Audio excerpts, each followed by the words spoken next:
एक बड़ी खबर इस समय आ रही है और ये खबर आ रही है महाराष्ट्र विधान परिषद चुनाव से जुड़ी हुई।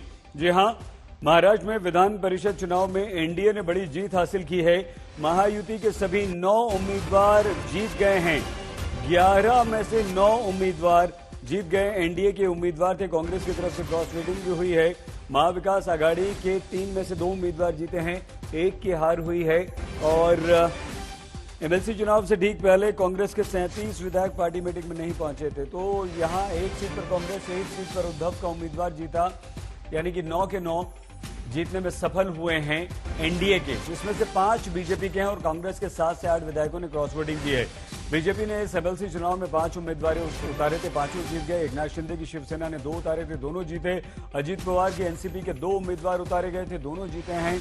और कांग्रेस ने 1 उम्मीदवार उतारा था, वो जीत गया है। उद्धव ठाकरे की शिवसेना, उद्धव ने 1 उम्मीदवार उतारा था, उसकी जीत हुई है। जबकि शरद पवार की एनसीपी ने अपना उम्मीदवार न उतारकर भारतीय क्षेत्रकारी कामगार पार्टी के जयंत पाटिल को समर्थन दिया था, लेकिन जयंत पाटिल हार गए हैं।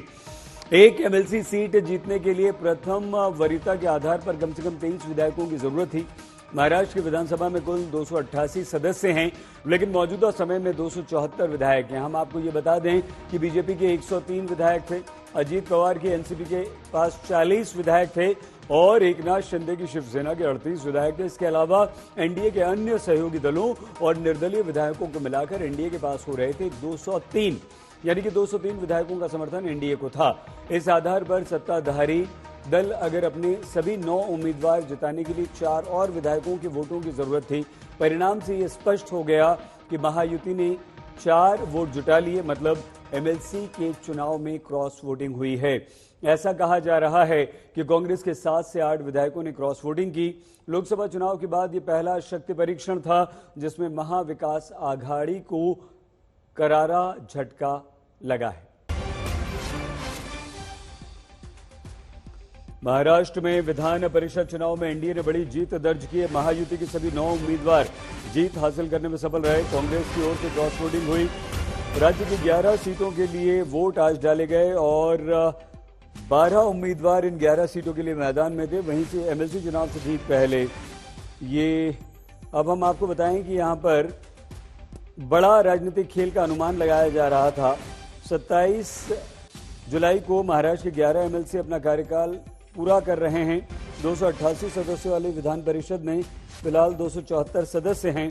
भाजपा के पास 103, Shiv Sena 38, NCP 42, Congress 37, Shiv Sena UBT 15, NCP SP के 10 विधायक, बाकी सीटों पर अन्य और निर्दलीय हैं। जीतने के लिए सभी को 23 फर्स्ट प्रेफरेंस वोट पाने की जरूरत थी।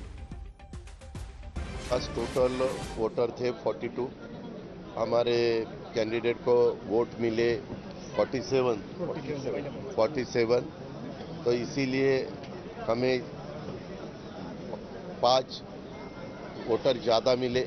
5 विधायकों ने हमें सपोर्ट किया है, उनका मैं शुक्रिया अदा करना चाहता हूं और धन्यवाद भी देना चाहता हूं और सबका अभिनंदन करना चाहता हूं। चुनाव जब रहता है तो एलिगेशन होते हैं, एलिगेशन के बारे में मैं ज़्यादा नहीं सोचता, अपना काम करने का, विकास करने का और विकास के रास्ते से आगे जाने का।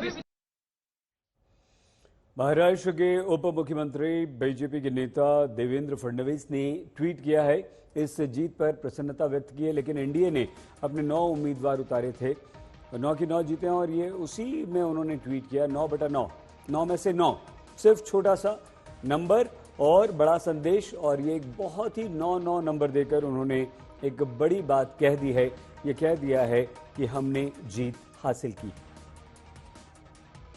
की हमारी 9 की 9 सीट चुन के आई, नवरत्न हमारे चुनकर आए हैं, बहुत ज्यादा हमें खुशी है। महाविकास आघाड़ी का जो अहंकार ये आसमान पहुंच गया था लोकसभा चुनाव के बाद, वो अहंकार को उनके ही पार्टी के लोगों ने विभीषण बनकर इस रावणी अहंकार को मिटा दिया है। लेकिन कहीं न कहीं ये महाविकास आघाड़ी की तरफ से पूरा जोर लगाया जा रहा था कि महायुति के लीडर्स को गिराने की हाँ जी, अजीत दादा के विधायक 20 दिन से वो कह रहे थे कि हमारे संपर्क में है। इनको हिसाब बनाया अजीत दादा के विधायकों ने जाके, और ये अपने रहे, इनको लगा कि अजीत दादा के विधायक हमारे साथ है, वो आपसे इसलिए बात नहीं कर रहे थे, आपके विधायकों को फोड़ दिया उन्होंने। क्या लगता है अजीत दादा के ग्रुप में और इनकमिंग हो सकती है उनकी पार्टी? निश्चित रूप से वो तो ओरिजिनल राष्ट्रवादी उनके पास ही है।